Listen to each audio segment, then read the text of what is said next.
इनावा खारिया, सहायक प्राध्यापक समाजशास्त्र, शासकीय मदन लाल शुक्ल महाविद्यालय सीपत। आज मैं एमए सेकेंड सेमेस्टर समाजशास्त्र के छात्रों को उनके प्रथम पेपर आधुनिक समाजशास्त्री सिद्धांत के थर्ड यूनिट कोजर का संघर्ष का सिद्धांत, इसके बारे में बताने जा रही हूँ।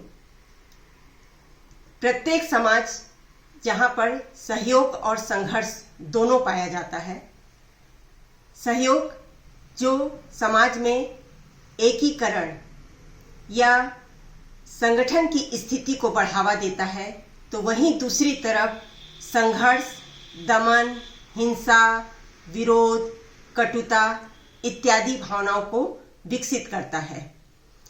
संघर्ष से समाज की व्यवस्था को बनाए रखने में कठिनाई आती है, फिर भी यह सहयोग के समान ही सामाजिक व्यवस्था का एक अनिवार्य अंग है।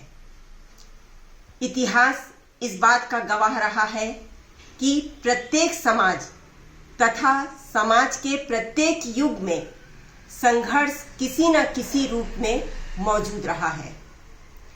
समकालीन समाज में संरचनात्मक प्रकार्यात्मक व्यवस्था के संतुलन को जब ज्यादा महत्व मिलने लगा, तब इसके विरोध में एक अन्य सिद्धांत का विकास हुआ, जिसे संघर्ष का सिद्धांत कहा जाता है।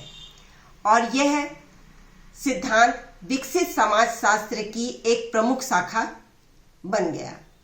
इस सिद्धांत को सर्वप्रथम सभी के सामने लाने का कार्य जॉर्ज सीमेल ने किया, किंतु इस सिद्धांत को आगे बढ़ाने का कार्य लुईस ए कोजर ने किया। इन्होंने अपनी पुस्तक the function of social conflict में अपने विचारों को विस्तृत विवेचना के माध्यम से प्रस्तुत किया। हम जब संघर्ष की बात करते हैं तो हमारे दिमाग में केवल उससे जुड़े कुछ नकारात्मक विचार उत्पन्न होते हैं, जैसे हिंसा, ईर्ष्या, कटुता इत्यादि। किंतु कोजर ने अपनी इस पुस्तक में सामाजिक संघर्ष के सकारात्मक कार्यों की विस्तृत विवेचना की है। इसलिए इनके विचारों को संघर्ष का प्रकारवाद कहा जाता है। उन्होंने यहाँ पर यह बताने का प्रयास किया कि लोगों की आम धारणा होती है कि संघर्ष केवल नुकसान करता है या इसके विघटनात्मक परिणाम उत्पन्न होते हैं, लेकिन यह गलत धारणा है, क्योंकि सामाजिक संघर्ष का एक और महत्वपूर्ण पहलू है, वह है उसका संगठनात्मक पक्ष, जो कहीं ज्यादा महत्वपूर्ण होता है। और कोजर का सिद्धांत इसी संघर्ष के संगठनात्मक प्रकार पर टिका हुआ है। कोजर के संघर्ष के प्रकारवादी सिद्धांत को समझने से पूर्व हम यहाँ पर थोड़ा यह समझ लें कि वास्तव में संघर्ष है क्या। हमारे साथ प्रतिदिन की दिनचर्या में, चाहे वो हमारा घर हो, चाहे हमारा ऑफिस हो, बहुत सारी ऐसी स्थितियां या परिस्थितियां निर्मित होती हैं जिसको हम पसंद नहीं करते, या हम उन परिस्थितियों में कार्य करने के लिए सहमत नहीं होते, लेकिन फिर भी परिवार, घर, समाज का दबाव हम पर रहता है और इसके कारण हमें उस कार्य को करना पड़ता है, और यहीं पर संघर्ष की स्थिति उत्पन्न होती है। इसको हम एक उदाहरण के माध्यम से भी समझ सकते हैं कि एक छोटा बच्चा जब वो खेल रहा होता है या अपने किसी मनपसंद कार्य में व्यस्त होता है, और यदि उसी समय माँ या परिवार का कोई सदस्य आकर उससे कहे कि चलो बहुत देर से खेल रहे हो, अब चलो पढ़ाई करो, तो वो नाराज हो जाता है। वो चूंकि अभी और खेलना चाहता है, तो वो इसका विरोध करता है, वो हाथ पैर पटकने लगता है, चीखने चिल्लाने लगता है या रोने लगता है, और माँ या अन्य सदस्य उसके लिए, उसकी इस हरकत के लिए उसे डांटते या मारते हैं और यहीं पर संघर्ष की स्थिति उत्पन्न होती है। कभी कभी हमारा संघर्ष स्वयं के साथ भी होता है, क्योंकि हम अपने से संघर्ष तब करते हैं जब हम अपनी मनपसंद चीजों को नहीं कर पाते, और यह द्वंद्व हमारे अंदर हमेशा बना रहता है कि काश हम वो कर पाते जो हम चाहते थे। कोजर ने सामाजिक संघर्ष के 2 संभावित परिणाम के बारे में यहाँ बताया है। पहला संगठनात्मक परिणाम और दूसरा विघटनात्मक परिणाम। संगठनात्मक परिणाम जो है ये उस अवस्था में नजर आते हैं जब संघर्ष कर रहे विरोधी पक्ष की भी समान अवस्था समाज के कुछ आधारभूत मूल्यों में होती है। चूंकि पक्ष और विपक्ष दोनों का एक जैसा सामाजिक मूल्य होता है, तो टकराव की स्थिति से वे लोग बच जाते हैं। हम इसको एक उदाहरण से समझ सकते हैं। लोकतांत्रिक समाज में जहां शासन दल और विरोधी दल जब वो संसद या विधानसभा के अंदर व बाहर हों और आपस में टकराते हैं, लेकिन इस टकराव से भी उनको कोई नुकसान नहीं होता, कोई हानि नहीं होती, बल्कि फायदा ज़्यादा होता है, क्योंकि इस टकराव या आलोचना से हम अपनी कमियों के बारे में जान पाते हैं और हम अपनी उन कमियों को दूर करके और ऐसा कार्य अधिक से अधिक करने लगते हैं या उसके लिए प्रयास करते हैं जिससे ज़्यादा से ज़्यादा लोगों का हित हो सके या जो ज़्यादा से ज़्यादा लोगों की भलाई हो सके। साथ ही साथ जब किसी बाहरी समूह से संघर्ष होता है, तब एक समूह के सभी लोग आपस में एकजुट होकर, एक मत होकर दूसरे समूह के साथ मुकाबला करते हैं एवं दूसरे पक्ष को मुंह तोड़ जवाब देने की इच्छा या संकल्प शक्ति उनके अंदर पनपती है। तो ये उसका संगठनात्मक परिणाम होता है। दूसरा विघटनात्मक परिणाम, यह उस अवस्था में पनपता है जब विरोधी पक्ष की कोई आस्था समाज के आधारभूत मूल्यों में नहीं होती और वे एक दूसरे को मिटा देने के लिए हर कोशिश करते हैं। इससे समाज में विघटन की स्थिति उत्पन्न होती है। जैसे एग्जाम्पल हम दे सकते हैं कि 2 संप्रदाय या 2 राष्ट्र के बीच जब दंगा फसाद होता है या कोई और लड़ाई झगड़े होते हैं, तो उससे विघटनात्मक परिणाम उत्पन्न होता है। समाज को जान माल की हानि उठानी पड़ती है, समाज में अशांति या अव्यवस्था फैलती है।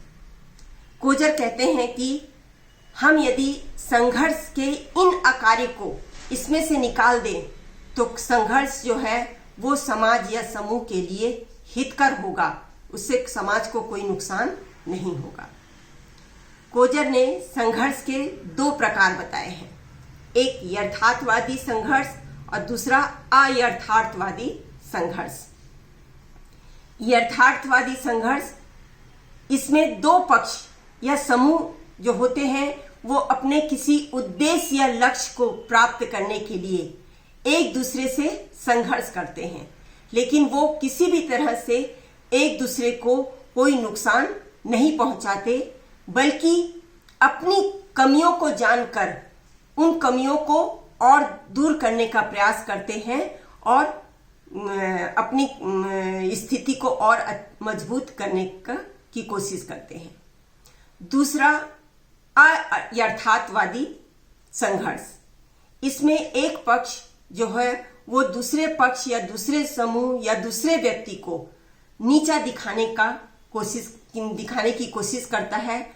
इसे हम और एक उदाहरण से समझ सकते हैं कि जब चुनाव का समय आता है, तब हमेशा एक पार्टी या एक दल दूसरी पार्टी या दूसरे दल की आलोचना करता है, उसके विरुद्ध कुछ भ्रामक प्रचार और प्रसार करता है, गलत बयानबाजी करके उसकी साख को, उसके सम्मान को गिराने का प्रयास करता है, उसे नीचा दिखाने का प्रयास करता है। तो तो ये अर्थार्थवादी संघर्ष का दूसरा प्रकार है। जॉर्ज सिमेल ने संघर्ष की कुछ प्रस्तावनाओं को बताया था। कोजन ने जॉर्ज सिमेल के इसी प्रस्तावनाओं का विश्लेषण यहाँ पर किया है, जो इस प्रकार से है।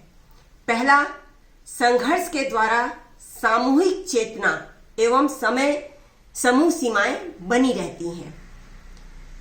संघर्ष के द्वारा सामाजिक चेतना का तात्पर्य है कि जब दो समूह या दो व्यक्ति के बीच संघर्ष होता है या कुछ अंतःक्रिया होती है तो इनमें परस्पर जागरूकता आती है। वे जानने या समझने लगते हैं कि उनके अंदर क्या कमियां हैं, क्या खामियां हैं, और वे अपनी कमियां या खामियों को दूर करने का प्रयास करते हैं। वहीं पर संघर्ष जो है दो विरोधी समाज के बीच सीमाओं को भी निर्धारित करने तथा उनके स्थायित्व को बनाए रखने से रोकता है। इसका अर्थ यह है कि जो संघर्ष है वो समाज के सीमाओं, मतलब कि जो दो पक्ष हैं उनको ये बताता है कि आपकी सीमा क्या है, और ये संघर्ष यदि ज्यादा लंबे समय तक रहेगा तो इसमें स्थायित्व आएगा। तो उन संघर्षों को जल्द से जल्द खत्म करने, समाप्त करने का प्रयास करता है और इस प्रकार वो स्थायित्व बनाए रखने से रोकता है। दूसरा जो इसका विश्लेषण है वो है संघर्ष समूह संरक्षण एवं सेफ्टी बाल्ब का काम करता है। संघर्ष समूह संरक्षण एवं सेफ्टी बाल्ब का काम करता है। इसका तात्पर्य है कि ये जो संघर्ष समूह है वो अपने समाज के या समूह के लिए हमेशा विघटनकारी या विनाशकारी नहीं होता, बल्कि वो एक रक्षा कवच के रूप में उसे नुकसान होने से बचाता है। समाज में लोगों के बीच संबंधों को सुधारता है, उसमें मधुरता लाता है और लोगों को तनावपूर्ण स्थिति से बचाने का काम करता है। तीसरा इसका विश्लेषण है संघर्ष वास्तविक अवास्तविक दोनों रूपों में होता है। इसका तात्पर्य यह है कि वास्तविक संघर्ष में व्यक्ति के अंदर, समूह या जो दल है उसके अंदर किसी चीज को या अपने लक्ष्य को प्राप्त करने के लिए प्रयास किया जाता है और वो अपने लक्ष्य को प्राप्त करने के लिए किसी दूसरे को किसी भी तरह से नुकसान नहीं पहुंचाता। जबकि अवास्तविक संघर्ष में व्यक्ति दूसरे समूह को नीचा दिखाने का प्रयास करता है। एक विश्लेषण इसका है कि संघर्ष शत्रुता भाव से संबंधित होता है। जिस तरह से प्रेम और सहयोग का संबंध होता है वैसे ही संघर्ष और शत्रुता का संबंध होता है, लेकिन दोनों ही स्थायी नहीं होते, एक दूसरे के पूरक नहीं होते। संघर्ष हमेशा सहयोग हमेशा प्रेम का सहयोगी नहीं होता। कोई कभी कभी हम सहयोग सिर्फ मानवता के नाते, इंसानियत के नाते करते हैं, कोई जरूरी नहीं कि उस व्यक्ति से हमारा बहुत अच्छा संबंध हो। ऐसे ही शत्रुता भी कभी कभी किसी कारण से, हमारे विचारों के ना मिलने से हम सामने वाले से किसी तरह का खराब बर्ताव या बुरा व्यवहार करने लगते हैं। तो संघर्ष शत्रुता का भाव से संबंधित है। इसके अलावा संघर्ष जो है ये घनिष्ठ और तीव्र होता है। संघर्ष जो है घनिष्ठ और तेज इसलिए होता है क्योंकि इसके अंतर्गत सदस्यों में क्रियात्मक रूप से भाग लेने की जो प्रवृत्ति पाई जाती है वो घनिष्ठ संबंधों की स्थिति में उत्पन्न होने वाले संघर्ष भी तीव्रता के साथ होते हैं। इनमें व्यक्तिगत भावना से प्रेरित होकर कार्य करना ही संघर्ष का एक कारक है। अर्थात इसमें हम जो भी काम करते हैं वो अपने व्यक्तिगत भावनाओं के कारण, यदि मेरा किसी के साथ संबंध अच्छा नहीं है तो मैं उस संबंध के कारण उसके साथ बुरा बर्ताव करती हूँ, तो इसके कारण जो संघर्ष है वो बहुत तेज हो जाता है। तो इस तरह से संघर्ष के इस सिद्धांत में कोजर ने इस बात पर बल दिया है कि यदि संघर्ष में हम आकारियों को निकाल दें एवं तो यह समाज और समूह दोनों के लिए हितकर होगा एवं प्रकार्यात्मक हो सकता है। उनका मानना था कि प्रत्येक समाज में सुरक्षा बल संस्थाओं के माध्यम से क्रियाशील रहता है, अतः हम संघर्ष के सकारात्मक प्रकारों को अनदेखा नहीं कर सकते तथा कोई भी अध्ययन इसके बिना पूरा नहीं किया जा सकता। संघर्ष शत्रुता के भाव की अनुमति देता है तथा तनावपूर्ण संबंधों को सुधारने में सहायता देता है। यह बाह्य समूह के प्रति शत्रुता अंतः समूह में एकीकरण को बढ़ावा देता है। अर्थात हम जब किसी दूसरे समूह, किसी दूसरे राष्ट्र से शत्रुता का भाव रखते हैं तो अपने आप हम अपने समाज, अपने समूह, अपने राष्ट्र के प्रति एक हो जाते हैं, समर्पित हो जाते हैं। हमारे अंदर अपने समाज, अपने राष्ट्र के प्रति प्रेम उत्पन्न होता है। तो इस तरह से कोजर का ये जो सिद्धांत है वो इस बात पर बल देता है कि समाज में जो संघर्ष है केवल विघटनकारी नहीं होता बल्कि ये समाज में सहयोग को भी बढ़ावा देता है। इस कोजर के इस सिद्धांत को मैंने अधिक से अधिक जानने के लिए नेट से सर्च किया एवं कुछ पुस्तकों का सहारा लिया, जिसमें रविन्द्रनाथ मुखर्जी की पुस्तक विशेष रूप से मैंने इसका सहारा लिया। धन्यवाद।